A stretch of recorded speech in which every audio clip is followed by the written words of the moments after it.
Yes, here we are. Hello and welcome everyone to Real Dad Movement Podcast. My name's Big Al, Big Red. If you're listening or watching this, obviously you already know who I am. Hope you're having a fantabulous day, night or evening. And I just want to jump in today, guys, and talk about the moment I knew it was all over. Talking about my rugby league career and how it came about to be a real eye-opener for me, I guess, and an opportunity to look forward in my life and go, well, maybe this isn't for me. and certainly, it certainly came and struck me like a massive lightning bolt. It's funny how it all works. And I'll backtrack a little bit first, guys, and talk about how I got into this. And being heavily overweight when I was younger and rising up and through that, a big part of me in validation and, crossing the T's and dotting the I's to feel successful or a level of achievement in my life, a big part of that became physical. Through the mental, of course. Like, Dad was awesome, put some weights in the gym, go for it, boys. We had an awesome garage gym. So had friends coming over, me and my older brothers as well, and throw some tin around. And it was amazing. It was really good. And that mindset and mental toughness, oh man, I used to challenge myself in that place. It was unreal. It was almost like that was my hurt locker. That was my pain.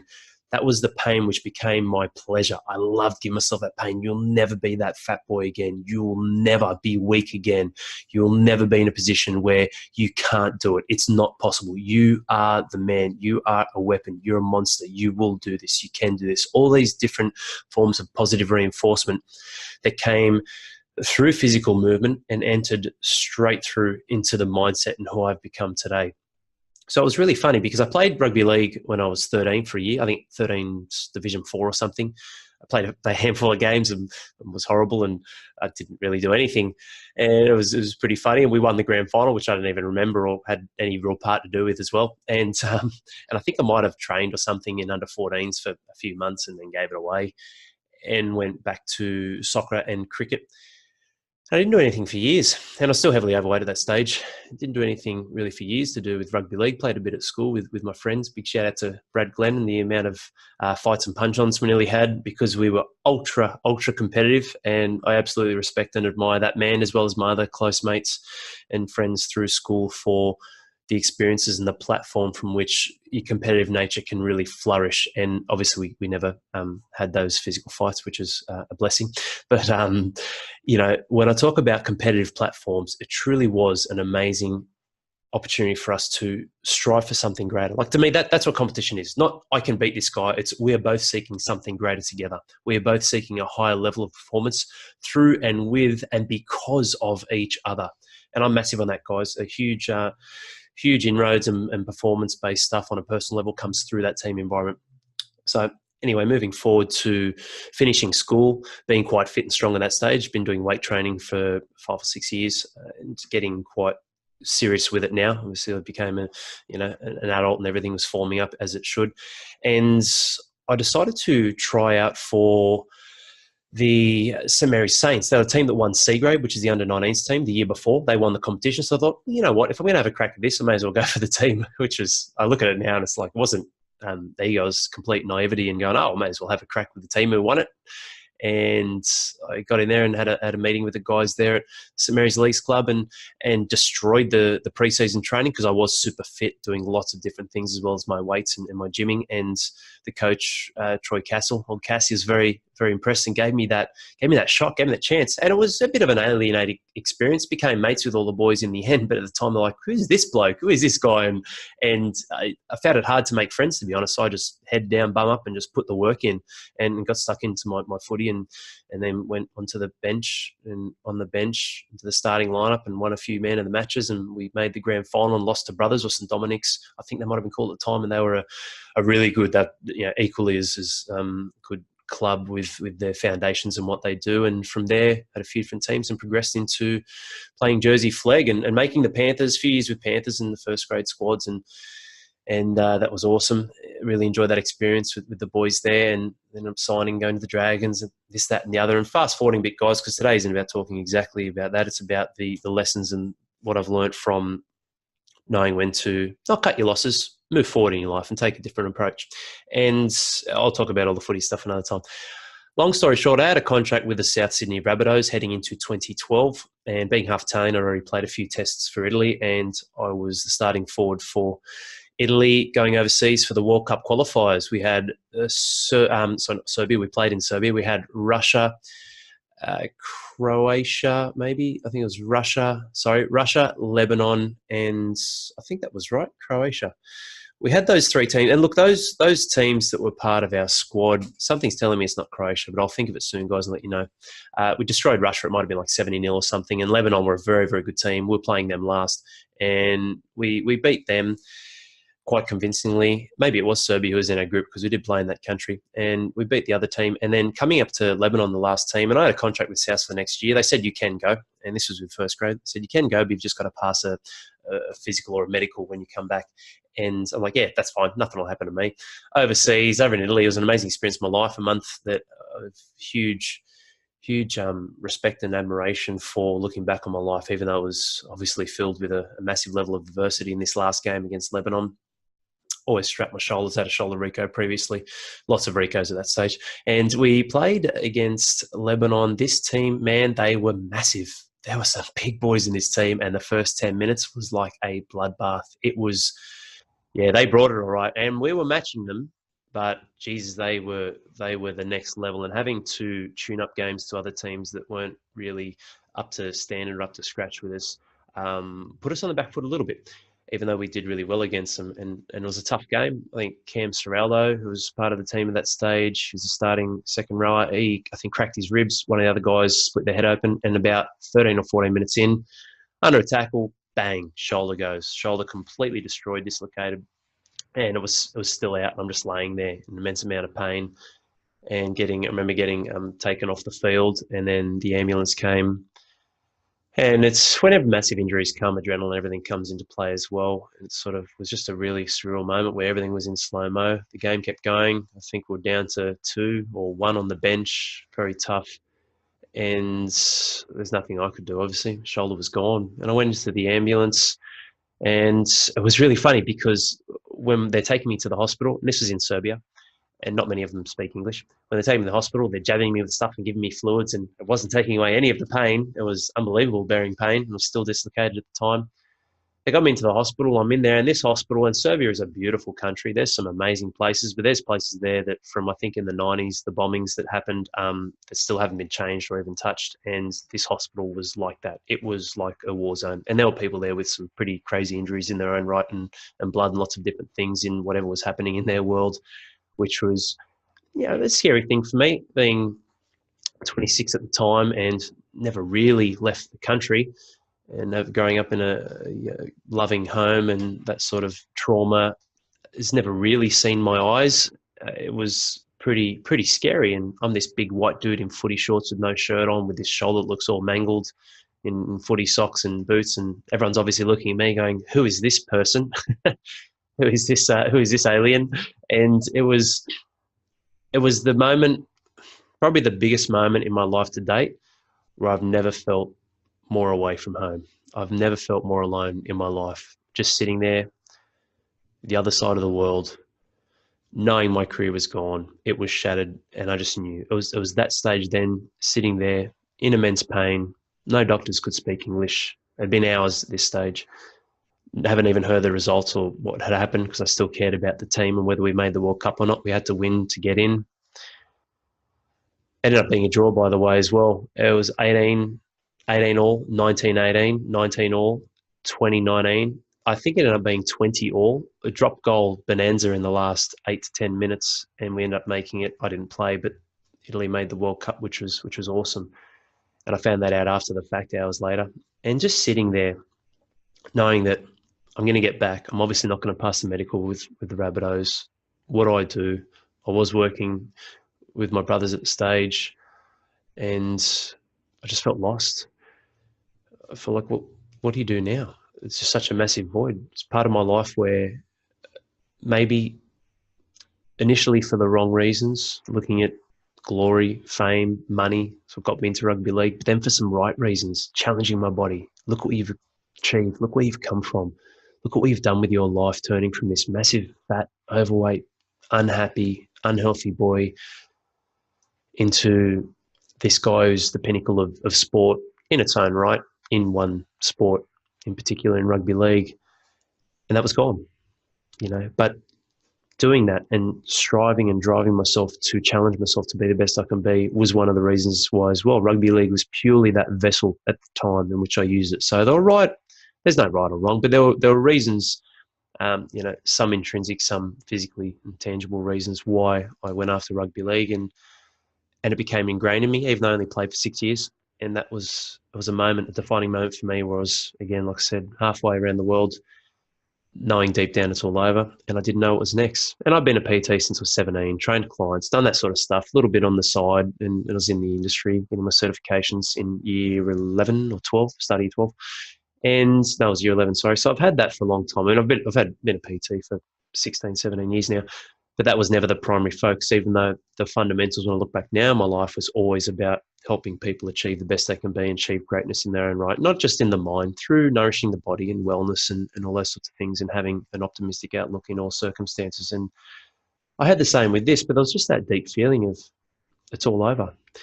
This is it. This is when I knew. It's not, you'll have a Rico hour, you'll come back. And Italy helped me, like the Italian Rugby League, like they helped me and looked after me with getting my shoulder operated on, which obviously I needed a full reconstruction again when I got home.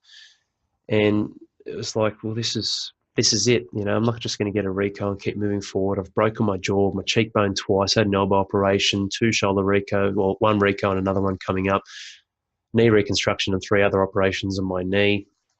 Enough's enough. And it was that moment. And it's funny, because when I look back on my life, I look back and I don't see warning signs of this is when you should have packed it in.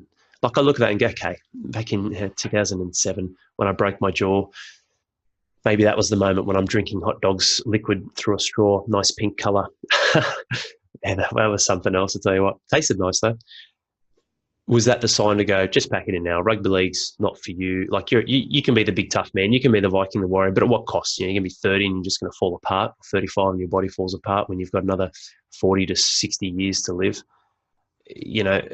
None of those came through to me as well, because collectively those experiences, those adversities, what I've been through, and I manage my body well, I look after myself well, they've shaped and molded me with a level of life experience, a level of understanding of human body biomechanics, how we work, how to get the most out of yourself, and how to really overcome and have an optimistic outlook in choosing what's important to you in any time when there's fire in your life, when I'm really struggling. What's the initiative I can take? What can I do to move myself forward in my life? That is a massive gift that I feel I have to offer the world, in conjunction with comprehending things that may be either too technical or too far left or right with spirituality or science, and bringing that together in a nice translated way in which we can have connection. Life is connection. And this is something that has collectively come together through all of these different experiences, but those experiences are not enjoyable at the time, are they? Like, whoever looks back, the hardest things that happened in my life are the greatest. I look back now, they're the greatest, not at the time. And when I was sitting over there, the other side of the world, we still had, I think, about 5 or 6 days till I came home.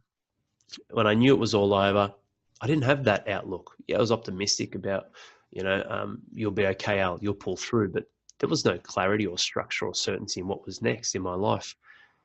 And I feel blessed that either myself or a higher level of Al speaking, whispering, tapping him on the shoulder, said, hey, just keep moving, you're going the right way. It took me into a position where the opportunity came to start my own gym, CrossFit Wellbeing, and start it with a friend. And it was awesome for a couple of reasons. It gave me the platform to find myself, properly find myself this time, in a transitional format where that competitive nature, that void that was missing, that validation, that acceptance and belief within myself in a physical performance point of view was still there, was still present for me to tap into. And I feel like that was important in my life. Now, over those years where I was running CrossFit Wellbeing, I made no money. I just invested in myself, didn't do marketing, any of those sorts of things, grow it or run it as a business. I didn't know how to run businesses. I just focused on myself and did regionals 3 years in a row. And again, that was something that, again, gave me another set of skills and a different craft in which to look at opportunity position and what's important to you and where to move forward next in your life. And I think that's important for a lot of you guys, irrespective of if you're using sport or physical performance as your arena. to look at positions and areas of your life and know when it's not about giving up, it's not about quitting. Know when this has served its purpose. This has given me what I have needed at this stage of my life at this time. I can now not necessarily wash my hands of this, but I can now look at this with clarity and certainty on what it has provided me with, the lessons and opportunities I now have, and the steps I can seek and look to put in place to move forward. Now, that's the hard one, the steps. What do? You don't know what you don't know. Where do I start? Where do I begin? No one knows. I didn't grow up, saying that I was going to own a gym or be a business owner. Or I grew up saying I'm going to be doing podcasts on May the 23rd in talking to people about how my career has been destroyed. Yeah, I grew up saying to Dad I was going to play cricket for Australia. Son, you can do anything you want in this world as long as you put your mind to it. I will never forget that. And that has been a phenomenal piece of advice, mother and father, that Mum gave me as well, which has really shaped and molded that high level of belief. And you know what? If you want to call it optimistic, delusional, delusional optimism, different things that this isn't real, it's not the real world. The reality is whatever you want it to be, regardless of whatever tangibles are out there on success or runs on the board in different elements of life. You can absolutely get after with a level of energy and presence whatever it is that you want to have a crack at. And that's what life is about, going through different steps and stages to find yourself. I mean, here we are right now, and I love my gym right now, Raw Commander, what I'm doing. There's amazing people there. It's a great community. But here we are right now. I've found different ways in utilizing technology and using the experience I have and the runs on the board in different elements of my life to create a different platform for people to tap into, to connect with, to look at how can I change my life? How can I move forward? And these moments will happen for you guys. There's going to be moments when you know it's all over, and nothing lasts forever. Nothing does, nor should it. Why should it? There's an evolutionary process here in different stages of your life. And when I say nothing lasts forever, I'm talking about these stages. I'm not saying no relationship should ever last forever, no work ethic or output or, principles and values and, the intrinsic alignment of what's important to you, which we continue to look to nourish and grow and move forward with. They can last forever. Absolutely. They can be a part of your entire being that continually grows as you get older. But the outside stuff, the externals, the extremities, none of them, this too shall pass. These things come and then they go. They come and then they go. And they enter your life for what's perceived to be different reasons, which is why I'm massive on perception and shifting perspective. It's the same word in certain situations or elements of your life that maybe there is an opportunity. Maybe there is something here. I'm seeing this. I'm always down about it. I hate my job. I hate work. I'm not enjoying this. Or, look at it and it's not about finding the silver lining in the cloud. It's look at it as what can I do right now to put myself in a better position to move forward in my life, regardless of whether it is with this career in 1, 3, 6 months time, 12 months time, but to make you better, to help you become better in your own right. This isn't a judgment system based off a value or a metric of values that I feel you should have and I enforce on you. They're opinions. Yeah, there's some absolutely universal truths out there in the world and they apply to all of us. But in terms of you do you. Live your life. Live your life the best that you can for that given moment and that given day. And that changes. We're not always amped and wired up to the eyeballs every single minute of the day. It doesn't work. We are having a human experience and there's rhythms and cycles in how we work physically and mentally and emotionally. But the big key indicator here, guys, which is what I wanted to talk about in this episode and wrap up, and I hope this has come across in a nice, clear and compassionate way, is sometimes you just got to know when it's time to move on and move forth with certain areas or aspects of your life. Purpose. That's a very powerful word. I think for me, I definitely feel that's probably, and I'm really good with words, with analogies and all these sorts of things, and I create some pretty cool stuff, and I like that. And that's not tooting my own horn. I just like that level of creativity within myself. But looking through and going, purpose. Everything in life is purpose, and it's not a knee-deep, diving deep purpose with everything. I'm not talking about just zoning out and getting to a meditative state and going, this coffee I'm having right now at 6 a.m., what is the purpose? And really diving into that in some sort of higher sense or spiritual sense. This is about going, well, what's the point? What's the purpose? Don't just do just because. Don't just do something just because it's been done before, someone's doing it, or someone said you should, or sometimes, a lot of the time, most of the time, people do things because it's what they've known. It's what they've been conditioned to do. It's what they've been taught. And it's not saying that you had bad parents. There's no right or wrong here. It's about finding you, your truth, aligning with you. Regardless of where you're living in your life, regardless of what age you are, it's that double-sided coin of your world, your reality, life and death. Chances are you're going to have a long life. You're going to have a really long life, and you've got lots of time to get after things. But you don't control that. The universal truth is at any stage, it can go. So it's about balancing those two of I'm living in the now, knowing that right now is sort of almost certainly already in the past when that now happens, moving towards progressively better nows that come later to push me into a life of happiness, not full of, because you can't have day without night, but a life of happiness, fulfillment, and love in experiencing that which is life. And that's important, guys. And understanding and knowing that gives you that level of appreciation, reflection on where you've been to where you're going. That gratitude of what we have truly is a blessing and a gift. 1 in 400 trillion chance of being here, lazy sperm. And moving yourself in the light that, you know what, everything's going to be okay. Regardless of what happens near the end or at the end, everything's going to be all right. It's going to be okay. But what do I want to do right now? Because what you'll only ever experience is the now. Like, there is no end game. So if what you're experiencing in the now isn't you, it's not serving you, it's not moving you forward, not the best you can be, and you may not know what that answer is yet, dabble in it. Have a crack, have a go, try different things. We've got different duties, responsibilities, obligations, but that doesn't matter. There's always a choice. There's always a way you can always move forward and have that level of acuity or inner awareness to know that, okay, if this isn't serving me, that's cool. I'm not just going to wash my hands of it and go live off in the woods. This is something that let's start planning forward. Not necessarily an exit strategy, but a transitional period. What can I do to move myself to present different opportunities that I may not know exist yet, but they will? If I serve myself, do the best I can be, and move myself forward in the right direction in my life. And that's what really helped me looking back now on my career. And these are things, God, like when I talk transitional, that was back in 2011. I had the October 2011. I had the operation in December, shoulder reco, but literally when I came home, medical next week, failed, lost my contract, torn up, career gone, destroyed, and sold my home, couldn't afford repayments, lots of different things. So you're looking at 2011, and for the first time in a long time, and not that the other things by any means mistakes, love Raw Camino, loved being part of Wellbeing. I've done additional programming, online coaching for other people, love RDM, but in terms of myself, this feels like I am now moving into a transitional light that is, and that's Al. Al he's not his found himself. He's growing into what he can become. And that's that level of optimism that I have with other people as well. There's an old person, famous sort of quote, see a man, see a person as they currently are, and they only get worse. See someone as what they could be, and they become what they should be. And that is that absolute energy and that force out there that you've got to have within yourself. Starts with you first. Have it within yourself first, and then express that and push that or portray that, onto others and give that, gift that to others. Be the gift in this world that truly is.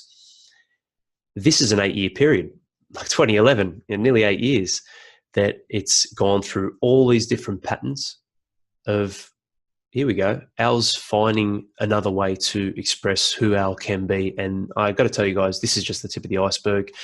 You ain't seen nothing yet, but it's quite an exciting period as well. And that is what life should be about. And there are things that terrify me, things that bring fear into me, and things and elements that I look on and I know they're right when I'm talking and I'm visualizing being on stage, speaking, helping people, seminars, workshops, creating change in many, many, many people's lives, and different formats and ways that it plays out and ways to execute and stretch and grow, to expand, not contract. They give me that feeling, those butterflies, and that's awesome. That's when I know I'm on point. And that's when I know that my life is heading in the direction, as always, as it should, but in a direction where I've got those opportunities, that ability there. Hope this has been a nice episode for you guys.